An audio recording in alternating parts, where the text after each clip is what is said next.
This is the entrance to the trail going to Rainbow Falls, just past Kerry in New Zealand. It's a beautifully maintained park area. You can see the path is well defined and well kept. You have to hike a little bit to get to this waterfall, but it's worth it. Hello and welcome to the Sailing My Magic channel. One of the topics that I'm going to cover in this episode is the beautiful Rainbow Falls. Very often when the mist is coming off of this large waterfall, it creates rainbows around it. Another thing, I went to Costco in New Zealand. They've had Costco for about 1 year. I often go to Costco to buy supplies, to reprovision, and buy many months worth of food at one time, maybe up to $1,000 or more. And one of the unique things I saw at this Costco is what they call a travelator. It's kind of like a cross between an escalator and an expressway. When you put the cart on there, the wheels lock in because the parking lot is up on the second story and the main floor of the Costco is on the first story. So it has to go up a steep hill and the wheels just lock in and go up there. But my name is Duke. I am solo sailing Magic, my 2015 Lagoon Catamaran, around the world. And we're going to be covering some other topics also. Stay tuned. So we go back to that path at Rainbow Falls. And one of the things I did is go to the top, but please click on like and subscribe if you have not already. It does help and it's totally free.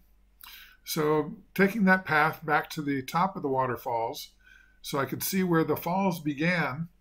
And here it's just a little trickling over the rocks.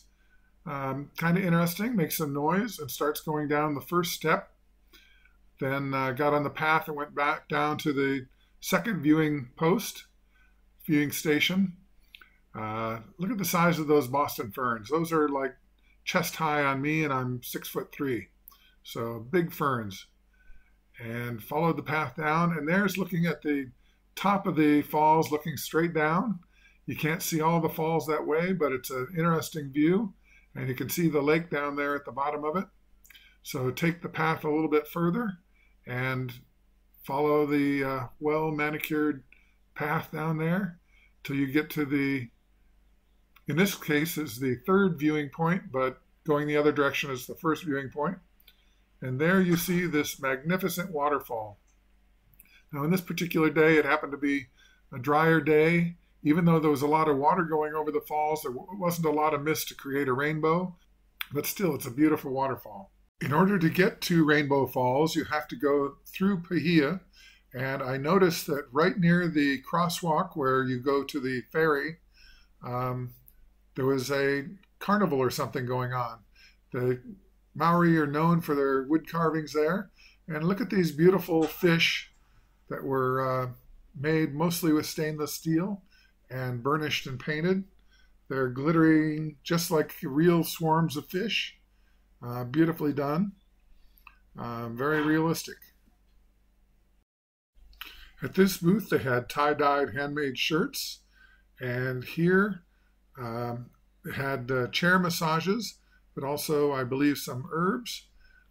This one handmade soap, and this one over here leather handmade hats, which are quite popular in New Zealand. Some different jewelry, quite beautiful. This is, I'm not quite sure what that is. I think it was teas or something. And then over here we have clocks made with poured resin and some magnets. These were interesting. It was a ball in a spiral, and it looks like the ball is going up, but it's an optical illusion. The ball is actually staying in one place while it twirls around.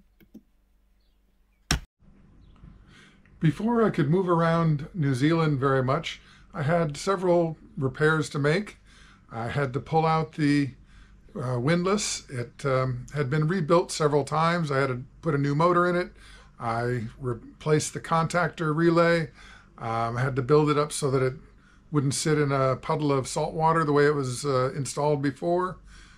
Several things, changed the wiring, and finally I it was locking up. The gearbox was corroded and crusted with salt. So I just decided to bite the bullet and replace the whole thing. On top of that, I could salvage a lot of parts off of the old windlass. The contactor there, that was only about 6 months old. It was like new. The motor had been replaced. That's a very expensive part. I think it was about $400. I had all the stainless steel nuts and bolts for it.